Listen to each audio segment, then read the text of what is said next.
All You right, look everyone. you look beautiful. I look Sorry. beautiful. Thank you. No problem. Thank you. All right. Well, welcome back, everyone, to Student Dream TV, where we share money, investing, and startup tips for the Black collegian. Today, I am so excited to be here with Jeanie Ahn, an expert in personal finance, who will share so much from her own personal story and wisdom working over a decade on personal finance topics.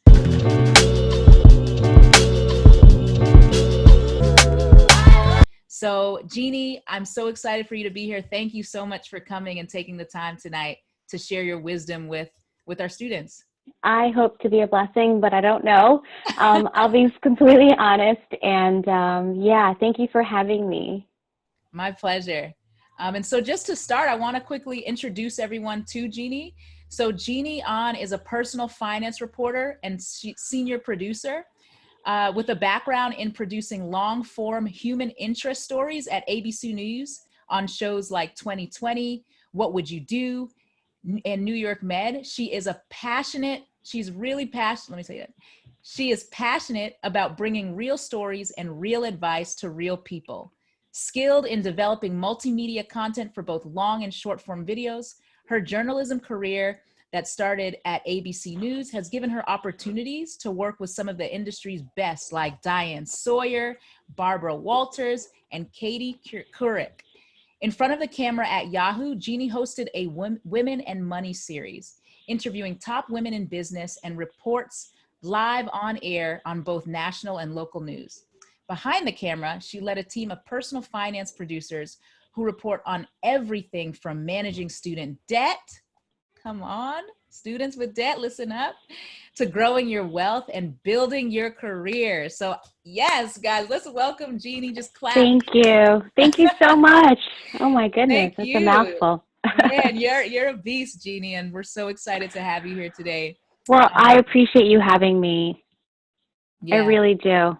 thank you. Thank you. So, man, I mean, with all your experience, I'm sure you've seen just various scenarios. And obviously, this is a very unpredictable, just really never before seen situation that we're in. But I'd love for you to kind of just share, like, what career advice and financial advice would you give to the class of 2020, who's like, I don't know what to do. Yeah, yeah. I graduated right after 9/11, Ooh. so that gives you a sense of how old I am.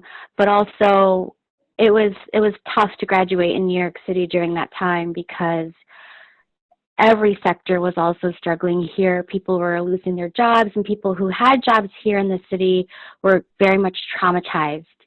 So I walked into a workplace that was in downtown New York City, and it was very, very much a time of mourning and grieving, similar to this, but I would say this is almost worse, and it's a universal situation. Everyone can identify with it because it's not just our city, but it's the entire world going through it. So in terms of understanding, there's universal understanding, which is a very positive thing for new graduates. I think, I've covered a lot of stories on student debt, and you typically have that grace period of 6 months before your student debt kicks in, your student debt payments kick in. And, you have to set up a life that you can afford when those payments kick in. And because, let's say you take a job and you move somewhere and that job is, furloughed as soon as you get there. Like, whatever you set up for yourself, you do need to make it as lean of a budget as possible. Now, one kind of advantage that's happening through all of this is that people are moving out of New York City. People are moving out of cities because they're like, well, I don't want to put a mask on and go out everywhere. I want to have some space and a yard. These types of moves are happening, every day. Mm-hmm. I'm on Facebook groups, and parents are constantly talking about how they're just leaving and how 50% of their building is empty and things like that. Wow. I So had no it's idea. I had no idea that was happening. people in places with money and who have the ability to leave for a few years are doing so. And so for the people who want to go to cities to work, the prices are going to be phenomenal for places that you typically couldn't afford. Now, keep in mind that those prices will probably go right back up once things get back to normal. So you have to really think about, how much do I want to spend on housing, right? Because outside of your student loan payment, your housing bill will probably be that number one cost in your life. And if that housing bill is out of reach, it's more than 50%. I mean, really, like, be rock bottom budget when it comes to your housing situation. Live with someone. You don't have to live on your own out the gate. You just don't. And also, if right now, what would you say is an ideal percentage to get that at in terms of your housing budget? I would say if you can keep it below 30% of what you make, okay. Try. And I understand a lot of people are graduating, they're making like $35,000-$40,000 a year. You could still live with roommates and keep it to that amount. You really can. You just can't live in the best places. You can't expect to have a luxury high-rise apartment, or anything like that. And realistically, if your parents can help you out right now, just take it. I would say take whatever help you can get when it comes to housing and financially, to get yourself off on the right foot. Accept the help and set up your budget accordingly, and really just be like, how long can you help me? Wow. And that's a great point, because I mean, it's so, at least for me, right, I would feel embarrassed to have to go back home. Yeah. I'm like, man, no, whatever. I'm going to go live in New York City. Right. When I graduated from Howard, I was like, man, I'm going to New York. That's right. In Harlem, so, and a lot of us, at least for me, when I graduated, I was not even aware of the fact that I needed first month's, last month's security deposit to get an apartment. Yeah. Yeah. And so when you go in on these living situations with other people, you can save, a third of that. That's all you're responsible for, is that much. But make sure that you are, making wiser decisions on who to live with. We all know it's hard to live with people. And a lot of times, let's say that the experts keep saying it's going to get worse before it gets better. And you are hit in you're living with brand new roommates, and you guys have to shelter in place and be quarantined. Like, really think about who are you going to be living with, That's an excellent point, because a lot of times it's just like, whatever, let me find somebody on Craigslist. Yeah, you don't want to be like stuck with somebody who you're not on the same page with when it comes to, listen, if we have to do this, like, are you going to be bringing people over during the time when we're supposed to be socially distancing? Like, really questions that you have to be comfortable with, and how you want your life to look like in the worst case possible scenario, which is another few months of social distancing is going to be tough for a brand new roommate. So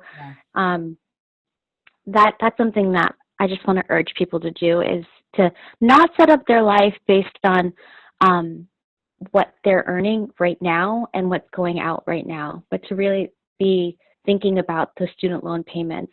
And a lot of times right now what's happening, I mean, there is legislation out there that is hoping to forgive the student loans of frontline healthcare workers. But you can't count on that. It's really up in the air. And so whoever your lenders are, your private loans, your public loans, whatever it is, call them and just be like, realistically, what can you do? If you don't have a job, just say, is there any way that I could go past this grace period? Because you don't want to be in a situation where your credit is being hit and you're just not able to even get a job because you have really bad credit, and you're not even, they do all these sorts of background checks, when you do Ah, that's Um, true. so you want to be in a situation where your credit is healthy from the get-go and you are not spending more than you can from the get-go. That's great. That's great advice. And so when it comes to career prospects, right? I mean, let me say it like this, because there's many industries that have been hard hit when you look at retail, hospitality, restaurants, but then you also have industries such as, Zoom and Amazon and Netflix that are doing tremendously well and hiring. So what would be your advice on kids just navigating career so that they can be able to afford some sort of, this lower housing or different types of bills that are coming their way? I mean, the good thing is that a lot of jobs are remote, right? Because people, whether or not they had in-office jobs or not, the ones that you are going to be able to get are remote. You can be a customer service rep for a company. You can, all of these teleservices, you could, they're all open. So when you are navigating, let's say you don't have a job at all. Like, are we talking to those people who Yes. can't find a job, Yeah. right? I would say to network like it is your part-time job. Mm. And as much as you are spending in applying to jobs, use the equal amount of time to network. And I just want to say that you just ask anyone who's made it in their career. It's all really about those connections that you make. Mm. And I changed my career like 5 times before I discovered that journalism was what I wanted to do. But by the time I had decided that and felt so passionate about journalism that I wanted to go for it, I was already working a full-time job in consumer marketing research, Mm. and I wasn't in school, so I wasn't getting credits for an internship that I could, like a journalism internship, Nobody would hire me. Mm. And I was basically networking as much as I could. I would become a member of professional affiliations. Usually you pay $100 to $200 a year to become a member. I joined the NABJ, the Black Journalism Associates, the Asian American Journalism Associates, the Latina. Like, I joined every I single love one, it. I love it. and I just showed up at these events, Wow. and then you get on these listservs, and those listservs we're all trying to help each other. So if there's a job opening, they're trying to send it to their professional affiliate. Right. Right. And then you just be bold in your networking, Mm. just cold email someone, just be like, in the subject line, and also think about timing of when you send these emails. I Okay. always say typically Tuesday mornings around 11 are good. Mm. Mondays, everyone's just like so inundated with everything that came in through the weekend, and they're just feeling like, oh God, it's Monday. Tuesday, they're getting into the flow of work. They're more responsive to emails. And it's more likely that they'll look at a cold email and be like, oh, okay, I can get to that, Right. So I always say Tuesdays are a good time to email people That's so after practical. they've had a cup of coffee, like 11-ish, definitely. And so I would be bold in your reaching out to people and expect rejection. Expect not to hear from Mm. them, but follow up 3 times.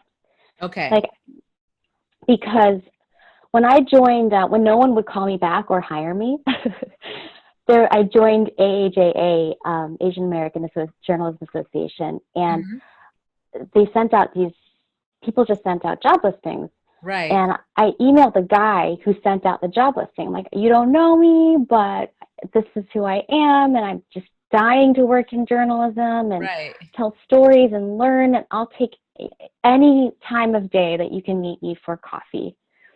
And he never wrote me back. But I met somebody who then said, oh, hey, you should talk to that guy. And I said, well, Ah. I did email him and he never wrote me back. And she said, Right. why don't you try again, but write my name. So write referred by Referred Shannon, blah, blah, by. blah. There we go. And so I did. And then he did write me back. He wrote me back and he says, hey, I'm really slammed with work. I work at he was a senior producer at 2020. He's like, I'm really slammed with work, but fine, you can call me. Like, this is the number. And I called him and I was like, I'd love to come in for coffee or whatever. He's like, Tuesdays are good, but this Tuesday's not good. And I was like, okay. So I called him every Tuesday. Wow. And he said no, like, over 10 times. And then he finally felt so bad for me. One day he finally said yes. And I went in for coffee, and it was the most awkward informational meeting I have ever had. He looked at me like I was, just a wacko. I don't know why. He just made me feel so uncomfortable. Yeah. But then what happened was, by the end of the hour, he like really warmed up, and then he introduced me to a few people there. And what happened was I ended up going for a job to work for his boss at 2020. Wow. And I put down his name at the HR interview. They're like, do you know anyone here? I was like, oh, I actually did meet this guy once for coffee. So I wrote his name down. And because I met him once for coffee, they took my resume up higher into the pile and sent me in for the round of people to meet basically that guy's boss. And I ended up working for him. That was my first job in journalism. Come on. There's a lot there. That's a whole case study, guys. No, I really, I was rejected constantly. And it really helps for me, put on my headphones and listen to a song that just like psychs me up and just gets me really going. I do not care if I get rejected or what happens. I drink my coffee, I'm listening to my music, and I just write these bold emails and I just get it done. I love that. Would you say that you were always like that? Because I know that for me, I mean, playing basketball, that gave me some boldness. I've always been a little out there. But when I started working in sales, the first time someone hung up on me, I was like, ooh, I don't like that. But I eventually built that muscle. So how was it for you initially dealing with all those rejections? How did you become more persistent to actually not give up after the first non-response and continue that calling 3, 4, 5, 10 times? Well, first of all, I love that you are the way that you are, because also you know how to talk to people, and I think that this whole exercise helps you to learn how to talk to people. You get used to, as a journalist, you have to walk up to people in awkward situations and ask them to talk on camera. And you get rejected a lot. People are like, no, get away from me. Like, you walk, anywhere close to them with the mic. You have to get a release signed in some cases for some shows. Anyway, so it's a good practice. I have to say I've always been like the girl who people are like, if I go to a club, like, Jeanie, you go ask to get in. Like, you cut the line, Yeah. So I've always been a little bit out there too, because like, whatever. Yeah. But getting rejected as many times as I did, it really is, it does a number on you. Yeah. And you feel like you're worthless, like no one's gonna hire you. You're like, God, why did you put this passion in my heart? If you don't want me to do it, I won't do it. Just take away this desire, Right. But if you want me to, my prayer was that if God wants me to go down this path, that he would open a door, just like any door, but then I realized that he was saving like the best door for me to walk through.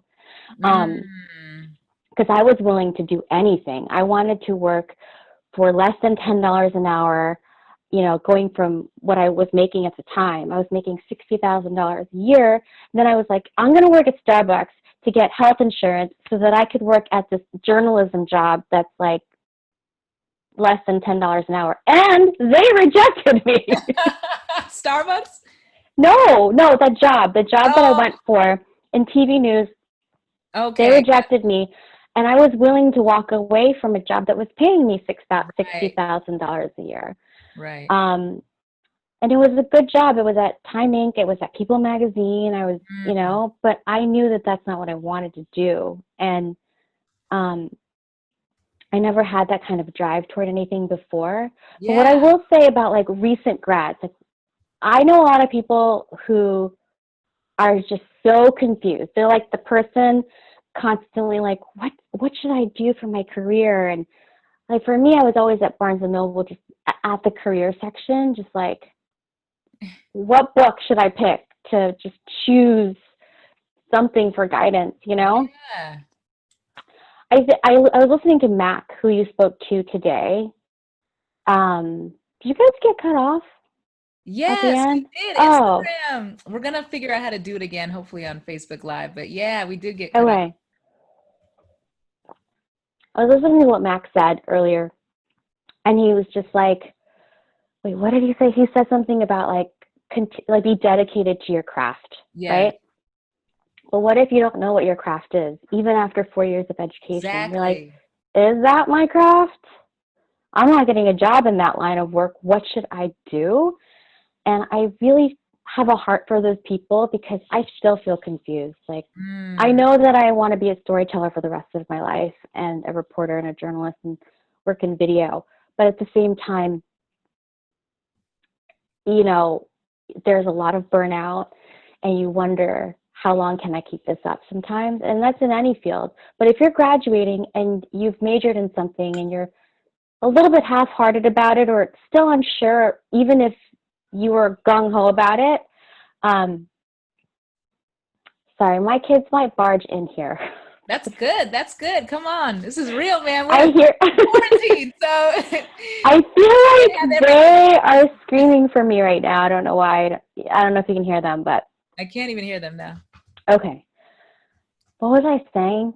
Oh. Saying, how do you find your craft? Like, what about those people who, it's like, man, I don't even know what my craft is in the first place. I just want to say to the people that are still confused after graduating that you can't let your pride get in the way of any opportunity.